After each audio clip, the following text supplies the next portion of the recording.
Dear viewers, trend news চ্যানেলে আপনাদেরকে অভিনন্দন।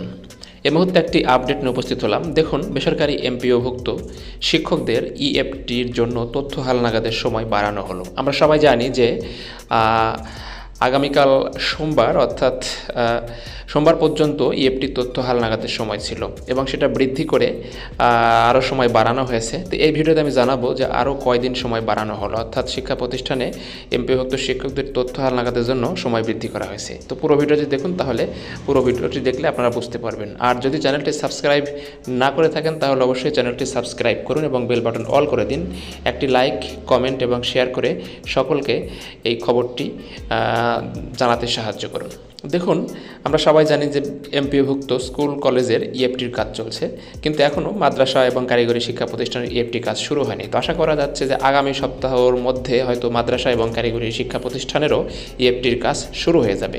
তো আমরা ইতিমধ্যে জেনেছিলাম যে স্কুল কলেজের জন্য ইএফটির কাজ চলমান রয়েছে এবং প্রতিষ্ঠানে তাদের তথ্য হালনাগাদের জন্য কয়েকটি তথ্য জমা দিতে হচ্ছে, কিন্তু অতি অল্প সময়ে অর্থাৎ মাত্র 3টা দিন দেওয়া হয়েছিল এবং সেই সাথে এই আজকে আরেকটি মাউসি থেকে প্রজ্ঞাপন জারি করা হয়েছে এবং এই প্রজ্ঞাপন অনুযায়ী দেখুন যে মাধ্যমিক উচ্চ শিক্ষা অধিদপ্তরের শিক্ষা প্রতিষ্ঠান স্কুল কলেজ এমপিওভুক্ত শিক্ষক কর্মচারীদের এমপিও এর অর্থ আইবাস প্লাসের মাধ্যমে ইএফটিতে প্রেরণের লক্ষ্যে তথ্য প্রদান ও যাচাই সংক্রান্ত পুনর্নির্ধারিত সময়সীমা অর্থাৎ পুনর্নির্ধারিত সময়সীমা বৃদ্ধি করা হয়েছে।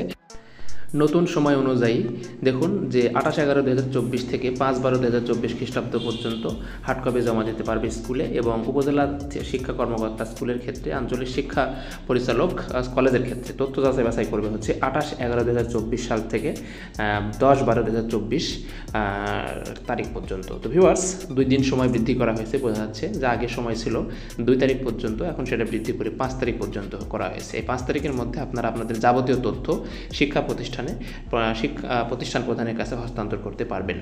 তো ভিউয়ার্স, এখন পর্যন্ত আমার কমেন্টে উল্লেখ করছেন যে মাদ্রাসা এবং কারিগরি প্রতিষ্ঠানে কেন ইএফটির কাজ শুরু হচ্ছে না। তো যতটুকু জানতে পেরেছি যে এই মাধ্যমিক এবং উচ্চ মাধ্যমিক অর্থাৎ স্কুল কলেজের ইএফটির কাজ সম্পূর্ণ হওয়ার শেষের দিকেই অর্থাৎ 10 তারিখের পরেই মাদ্রাসা এবং কারিগরি শিক্ষা প্রতিষ্ঠানেরও ইএফটির কাজ শুরু হবে এবং আশা করা যাচ্ছে যে 20 থেকে 25 তারিখের মধ্যে মাদ্রাসা এবং কারিগরি শিক্ষা প্রতিষ্ঠানেরও ইএফটির কাজ হয়ে যাবে। তো এখন পর্যন্ত এটা জানতে পেরেছি, আপনারা যারা মাদ্রাসা এবং কারিগরি শিক্ষা প্রতিষ্ঠানে চাকরি করেন তাদের চিন্তিত হওয়ার কারণ নেই। কর্তৃপক্ষ আসলে একটা করে শেষ করেন। আর আমরা সবাই জানি যে স্কুল কলেজের কোনো কাজ হবার পরে তবে সেটা মাদ্রাসা এবং কারিগরি শিক্ষা প্রতিষ্ঠানের দিকে আসে। এটা আমাদের নতুন অভিজ্ঞতা নয়, এটা সব ক্ষেত্রেই হয়ে থাকে। তো ভিউয়ার্স, তথ্যটি যদি গুরুত্বপূর্ণ হয়ে থাকে, আপনার ভালো লেগে থাকে, তাহলে চ্যানেলটিতে একটা লাইক, কমেন্ট এবং শেয়ার করে সকলকে জানিয়ে দিন। ধন্যবাদ।